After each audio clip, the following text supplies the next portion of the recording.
te hago dos preguntas y contéstamelas rápidas. Sí. Porque a mí me parece fascinante este tema precisamente por las áreas grises que hay.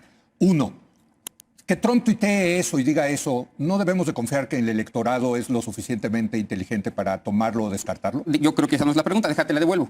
Si 3 días antes de la elección del 27 del 30, Trump señala que Morena es una organización terrorista, Sí. ¿te parece que eso tendría un impacto en la elección? Seguramente lo tendría. Pero Brutal. no tenemos que confiar en el electorado, en la inteligencia del electorado. No, ¿o me tenemos? estás haciendo una pregunta retórica. Lo cual me lleva a la segunda pregunta. Respóndeme la pregunta que yo te planteo, porque Sí. no es retórica, sino que es probable. No, es si que 3 días antes de la elección dice Según que la Constitución, si va a seguir siendo ministro presidente de la Corte. no está mal que será tenga elegir conversación con actores el nuevo políticos, ministro presidente. Claro que empresariales. está mal. Yo no me imagino al presidente de la Suprema Corte de Justicia de Estados Unidos teniendo una La reunión pregunta en es privado en qué con condiciones Elon se Musk. reúne. No me lo Yo imagino. no sé cómo fue. Es más, a lo mejor privado, en serio sí, que nunca nos enteremos. Pero que vaya el hombre más rico de México y presuma, acabo de ver al primer ministro. Me vas a plantear, Leo, que no se tenían reuniones privadas o Claro que públicas se tenía, en el pero pasado. lo que querían era cambiar. Recibe a Milei en la Casa Blanca en octubre del 25 y dice, no va a haber rescate si usted no es elegido, y termina siendo su partido, La Libertad alcanza, o La Libertad avanza, gana la elección. En el caso de Brasil, cuando establece 50% de tarifas extraordinarias por el hecho de que Bolsonaro estaba siendo juzgado en Estados Unidos. El caso de Colombia, en el que llama a Petro como narcotraficante, como jefe de un cártel de drogas en Colombia. Es decir, esto está sucediendo ahora y no se va a detener. Y quiero empezar por ahí. Y a diferencia de quizás lo que ha sucedido en los últimos 50 años hacia América Latina, la intervención hoy de Estados Unidos hacia regiones explícita, se reconocen muchos documentos del Departamento de Estado, no tiene límite de recursos, sino que realmente va por todas. Y 3, en muchos casos se trata de casos de corrupción para favorecer a sus amigos, no tanto porque hay una política de Estado o ideológica, sino para favorecer a sus amigos. Sería lo que tú siempre llamas aquí capitalismo de cuates, que es lo que hay ahí en la Casa Blanca. Entonces, el riesgo existe, no estoy seguro y tiendo a pensar que anular una elección pues no es el camino correcto, pero México sí debe protegerse ante ello y el Poder Legislativo sí tiene la obligación, la facultad y la obligación de establecer mecanismos que pueden ser de muchos tipos para impedir ese tipo de injerencia. Déjame, antes de rápido, te hago dos preguntas y contéstamelas rápidas. Sí.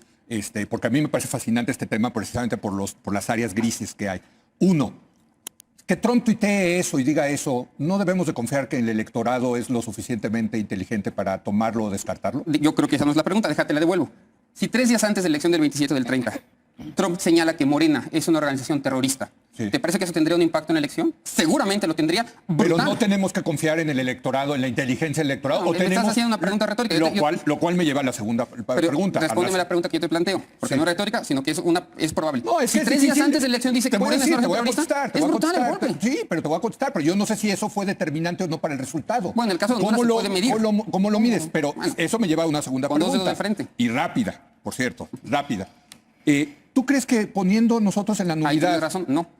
va Donald Trump a decir, no puede usted tuitear eso, señor presidente, porque es ilegal la injerencia extranjera en México? Te devuelvo a ti la pregunta y a mis compañeras de mesa. ¿Qué debería hacer México frente a ese tipo de intervención? Asumiendo sin conceder Muy que buena esta pregunta. no sea la alternativa, ¿qué sí debería hacer el gobierno mexicano Muy frente a buena la intervención? pregunta, pero bueno, demos la entrada a Fer y a Lisa en este. México está enfrentando amenazas al Estado entero, ¿no? Al país. Una es la intervención extranjera, otra es el crimen organizado. Y se están planteando alternativas para ambas, vamos a hablar de las dos en esta mesa.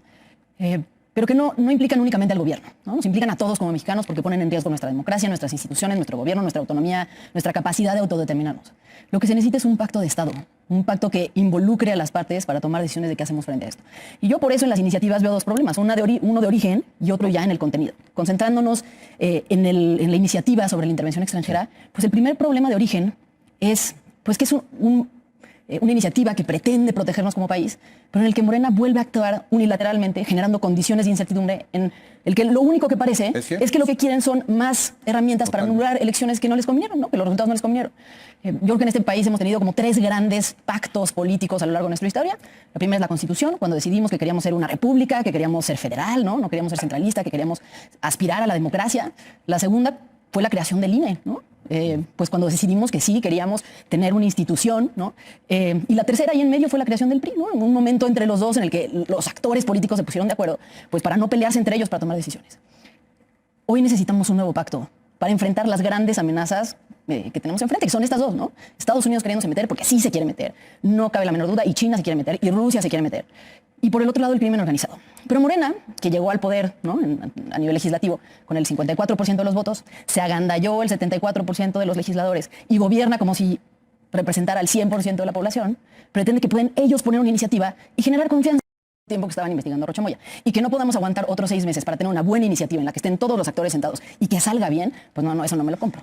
A mí lo que me parece interesante, y han salido muchos ejemplos, incluyendo el que nos da hoy Carlos de un tuit.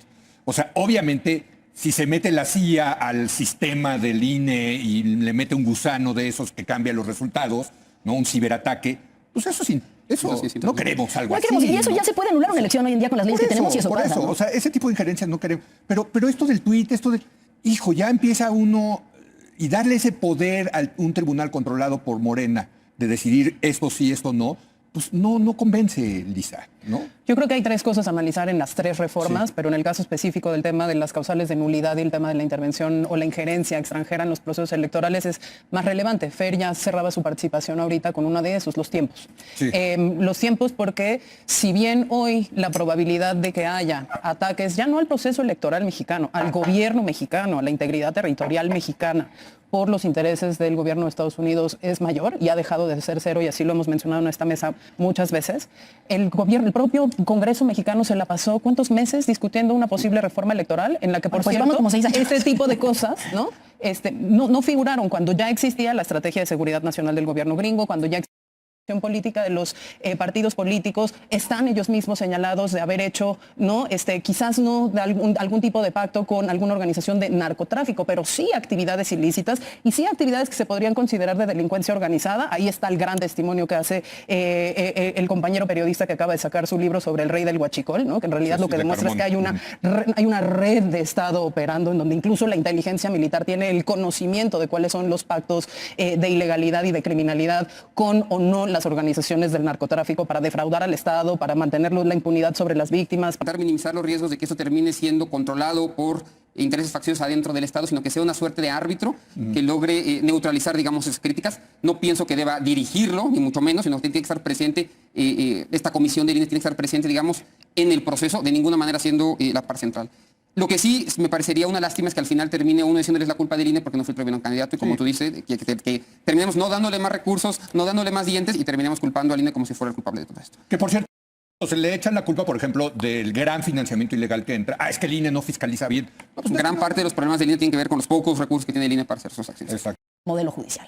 Bueno, ya el hombre más rico de México ya se reúne directamente con el ministro presidente de la Corte, ¿no? Cosa que no sabemos, según la Constitución, si va a seguir siendo ministro presidente de la Corte. No está mal que tenga conversación con actores políticos. Claro que está mal. Yo no me imagino al presidente de la Suprema Corte de Justicia de Estados Unidos teniendo una reunión en privado con Elon Musk. No me lo imagino. Es más, a lo mejor privado, en serio, sí, que nunca nos enteremos. Pero que vaya el hombre más rico de México y presuma, acabo de ver al primer ministro. Pero vas a plantear, Leo, que no se tenían reuniones privadas o públicas en el pasado. Lo que querían era cambiar eso, Carlos. Bueno, me parece... Esa colusión que había entre el poder económico y el poder político. En fin, perdón. Y luego además revestimos todo esto como de verdad, esta es una oportunidad de recorregir aquellos errores en los que nos dimos cuenta en que habíamos cometido. Y yo me pregunto, todos los foros que se hicieron desde la Comisión de Justicia del Senado en marzo, en donde ya se habían identificado y se había hecho un diagnóstico muy puntual de un montón de cosas que habíamos identificado, esas ninguna está.